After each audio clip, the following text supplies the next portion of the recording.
साल था 1912। इटली के फ्रास्काटी शहर में एक दिन एक कॉलेज में एक बुक डीलर पहुंचा जिसका नाम था विल्फ्रेड वॉयनिच। वॉयनिच को पुरानी और एंटीक किताबें खरीदने का बहुत शौक था। जहां भी उसे कोई एंटीक किताब नजर आती, झट से वो उस किताब को अपना बना लेता। उस कॉलेज में उस दिन उसे एक ऐसी किताब दिखी जो बिना किसी कवर के फटी पुरानी हालत में एक शेल्फ में लगी थी। उस किताब को देखकर लग रहा था कि उसके पेजेस बकरे के चमड़े से सिले हुए हैं। वॉयनिच ने जैसे ही वो किताब देखी, वैसे ही वो उस किताब को उठाकर उसे पढ़ने की कोशिश करने लगा। पर उस किताब में जो भी लिखा था, एक बार पढ़ने से उसे उसमें से कुछ समझ नहीं आ रहा था, या यूं कहें कि उससे वो पढ़ा ही नहीं जा रहा था। वॉयनिच ने सोच लिया था कि वो उस किताब का मतलब तो समझ कर ही रहेगा, इसलिए उसने उसी वक्त वो किताब खरीद के अपने नाम कर ली। पर शायद वो ये नहीं जानता था कि जो किताब वो खरीद रहा है वो आगे चलकर पूरी दुनिया में एक इतिहास रचने वाली है और दुनिया की सबसे रहस्यमय किताब बनने वाली है। कहा जाता है कि जो किताब वॉयनिच ने खरीदी थी वो एक ऐसी किताब थी जिसे पढ़कर दुनिया का फ्यूचर पता लगाया जा सकता है, जिसे पढ़कर शायद इंसान हजारों साल जिंदा रह सकता है, या फिर इंसान को किसी अनसुलझी पहेली का जवाब मिल सकता है। पर कौन सी थी वो किताब जिसे पढ़ने के लिए विल्फ्रेड वॉयनिच इतने बेताब थे? ऐसा क्या लिखा था उसमें और आखिर क्या इतिहास रचने वाली थी ये किताब? इन सब सवालों के जवाब हम जानेंगे आज की इस वीडियो में। जिस किताब को विल्फ्रेड वॉयनिच ने खरीदा था वो किताब लगभग 240 पेजेस की थी, जिसमें 10 लाख से ज्यादा ग्राफिक डिटेल्स और 1,70,000 कैरेक्टर्स थे। इनमें कुछ पेजेस पर टेक्स्ट था तो कुछ पर पिक्चर्स बनी हुई थी। वो किताब एक ऐसी लैंग्वेज में थी जिसे वॉयनिच तो क्या कोई भी नहीं समझ पा रहा था, पर पढ़कर ना सही तो पिक्चर्स देखकर वॉयनिच को उसमें लिखी बातों के बारे में कुछ अंदाजा जरूर हो रहा था। किताब में सोलर सिस्टम से लेकर ह्यूमन बॉडी और यहाँ तक कि पेड़ पौधों की भी पिक्चर्स थी, जिन्हें देखकर लग रहा था कि इसमें सभी एस्पेक्ट्स जैसे मेडिकल, प्लांट्स, यूनिवर्स, इन सब के बारे में कुछ ना कुछ तो लिखा ही था। पर क्या लिखा था वो क्लियर नहीं था। वॉयनिच वैसे तो दुनिया की टॉप यूनिवर्सिटी से पढ़े हुए खूब नॉलेजेबल इंसान थे, जो लगभग 15 लैंग्वेजेस समझ सकते थे और 5 लैंग्वेजेस लिख भी सकते थे। पर इस किताब को समझने में उनकी सारी कोशिशें और सारी नॉलेज नाकाम रही। सिर्फ वो ही नहीं, जो भी उनके आसपास लोग थे उनमें से कोई भी नहीं समझ पा रहा था कि आखिर उस किताब में लिखा क्या है। और क्योंकि उस अजीबोगरीब किताब के बारे में सबसे पहले विल्फ्रेड वॉयनिच को पता लगा था, इसलिए उस किताब को वॉयनिच मैन्युस्क्रिप्ट के नाम से जाना जाने लगा। वॉयनिच ने अब इस बुक को डीकोड करना ही अपनी जिंदगी का मकसद बना लिया था। उन्हें लगता था कि शायद ये बुक दुनिया की अनसॉल्व्ड मिस्ट्रीज को जानने के लिए और ह्यूमन की हिस्ट्री को जानने के लिए एक इम्पोर्टेंट सोर्स है। ये बुक लेकर वो दुनिया के अलग अलग कोनों तक अलग अलग कोड ब्रेकर्स के पास गए, ताकि अगर इस बुक में किसी कोड लैंग्वेज में कुछ लिखा है तो उस कोड को ब्रेक किया जा सके। पर ये कोड ब्रेक करना किसी के बस की बात नहीं थी। वॉयनिच इस बुक का कोड तो नहीं तोड़ पाए थे, पर उन्हें उस बुक में रखा एक लेटर जरूर मिला था, जिस पर 19 अगस्त 1666 की तारीख लिखी थी। ये लेटर जॉनस मार्कस मार्की नाम के एक डॉक्टर ने लिखा था, जिसमें लिखा था कि वो ये किताब रोम के एथेनेसियस किर्चर को दे रहे हैं। लेटर में ये भी लिखा था कि ये बुक एक कोड लैंग्वेज में लिखी है जिसे अब तक कोई नहीं समझ पाया है।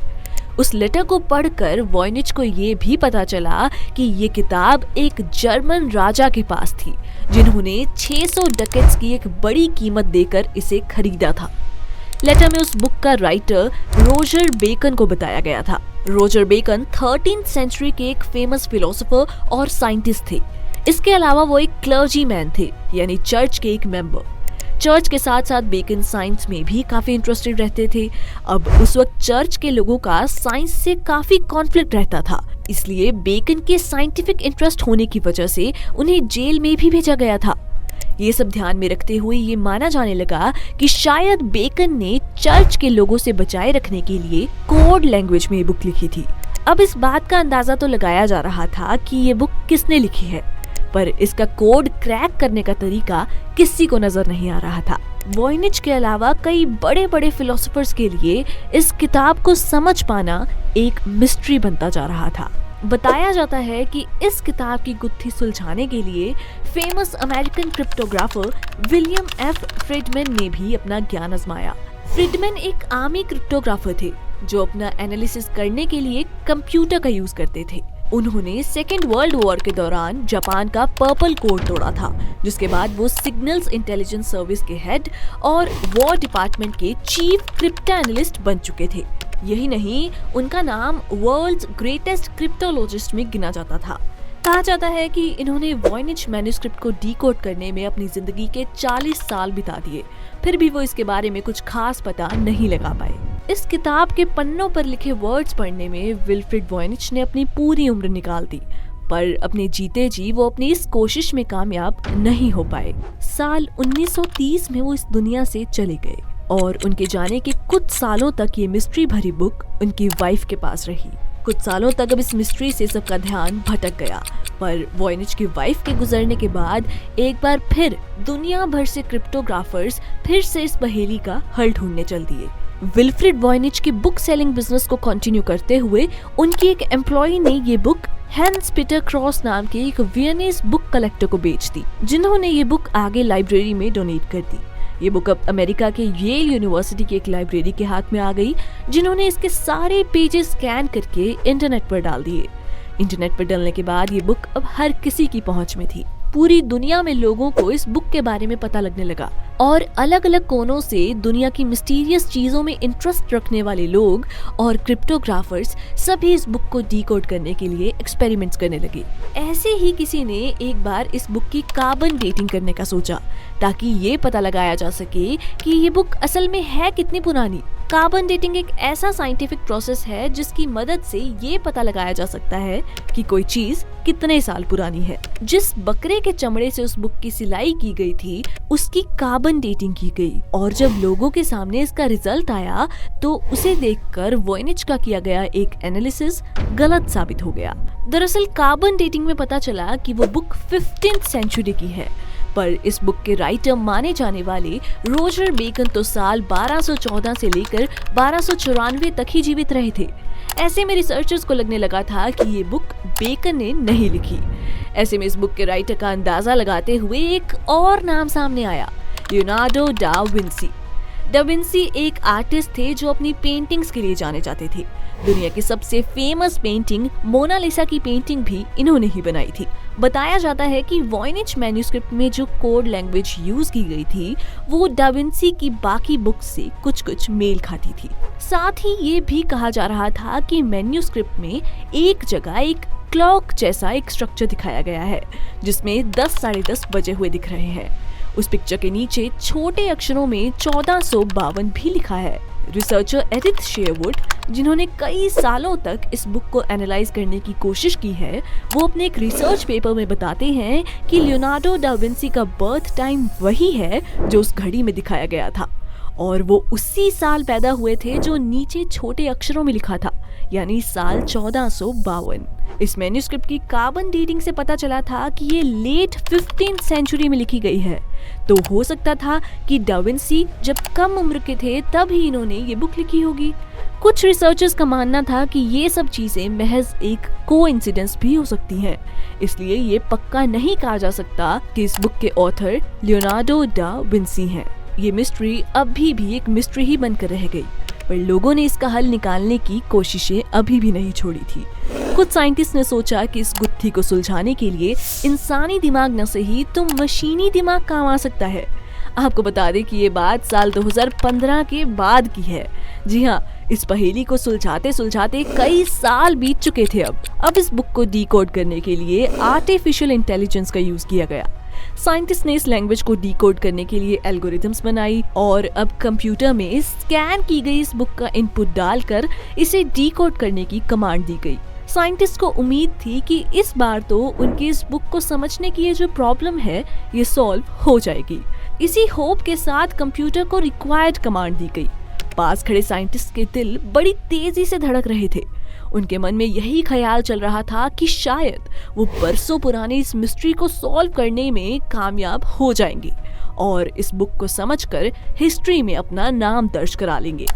साइंटिस्ट ही नहीं, दुनिया भर में लोग इस बात के लिए काफी एक्साइटेड थे कि अब फाइनली इस बुक में लिखे शब्दों का मतलब समझा जा सकता है। कंप्यूटर में रिक्वायर्ड इंफॉर्मेशन फीड कर दी गई और अब कंप्यूटर इतनी सारी इंफॉर्मेशन को प्रोसेस कर रहा था, लेकिन उसी वक्त उस कंप्यूटर ने एक एरर शो किया। कंप्यूटर इतनी कॉम्प्लिकेटेड इंफॉर्मेशन को प्रोसेस कर उसे सिंप्लीफाई नहीं कर पाया।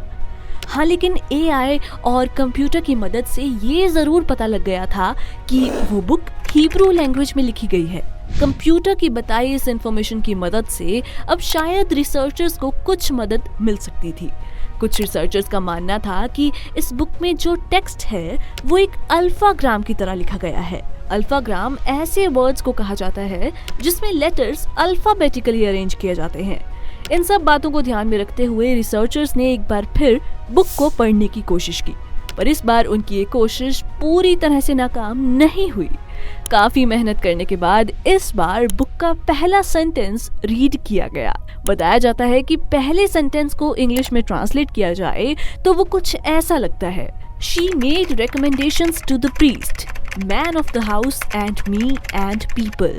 रिसर्चर्स के लिए इस सेंटेंस को डीकोड करना एक बड़ी अचीवमेंट थी, पर जिस लाइन को पढ़ा गया उससे बुक के बारे में कुछ खास पता नहीं लग पा रहा था। और इस सेंटेंस के बाद अब आगे की बुक पढ़ना रिसर्चर्स के लिए बहुत मुश्किल हो रहा था। इसी बीच मीडिया में एक और न्यूज़ फैलने लगी कि निकोलस गिब्स नाम के एक हिस्ट्री टीचर और एक टेलीविजन राइटर ने इस बुक को डिकोड कर लिया है। येल स्कूल ऑफ मेडिसिन की एक रिपोर्ट के अकॉर्डिंग गिब्स ने इस बुक को कुछ रेमेडीज के लिए एक रेफरेंस बुक और विमेन के लिए हेल्थ मैनुअल बताया है। निकोलस गिब्स की ये स्टेटमेंट इस मामले में एक बड़ा खुलासा कर सकती थी, पर बाकी रिसर्चर्स गिब्स की इस बात से सहमत नहीं थे और उनका मानना था कि गिब्स के पास अपना ये कंक्लूजन प्रूव करने का कोई ठोस सबूत नहीं है। लंदन के दी आर्ट न्यूज़पेपर की एक रिपोर्ट के अकॉर्डिंग साल 2020 में एक जर्मन इजिप्टोलॉजिस्ट रेना हैनिग ने इस बुक का कोड क्रैक कर लिया है। हालांकि उन्होंने और कुछ ना बताते हुए बस ये कहा है कि अभी इस बुक की पूरी ट्रांसलेशन करने में बहुत वक्त लगेगा। कुछ लोगों का मानना है कि शायद ये बुक किसी एलियन ने उन्हीं की किसी लैंग्वेज में लिखी है, तभी तो इसे कोई समझ नहीं पा रहा। कुछ का मानना है कि शायद इसमें दुनिया का फ्यूचर लिखा हुआ है, तो कुछ तो इसे वॉयनिच की पैसा कमाने की चाल बता रहे हैं, जिसके लिए शायद उन्होंने खुद ही कुछ अजीबोगरीब वर्ड्स लिखकर दुनिया के सामने इसे एक मिस्ट्री की तरह पेश किया। कुछ लोगों का कहना है कि शायद किसी पागल ने ऐसे ही कभी कुछ लिख दिया होगा और अब पूरी दुनिया उसे डिकोड करने के लिए पागल हो रही है। बहरहाल इस बात को तो अब तक कोई नहीं समझ पाया है कि आखिर इस वॉयनिच मैन्यूस्क्रिप्ट में लिखा क्या है, पर लोगों को इस बारे में कई नई जजमेंट्स जरूर सुनने को मिलती रहती हैं। आपका इस बारे में क्या कहना है कमेंट सेक्शन में जरूर बताइए। साथ ही वीडियो पसंद आई तो वीडियो को लाइक और चैनल को सब्सक्राइब जरूर करें।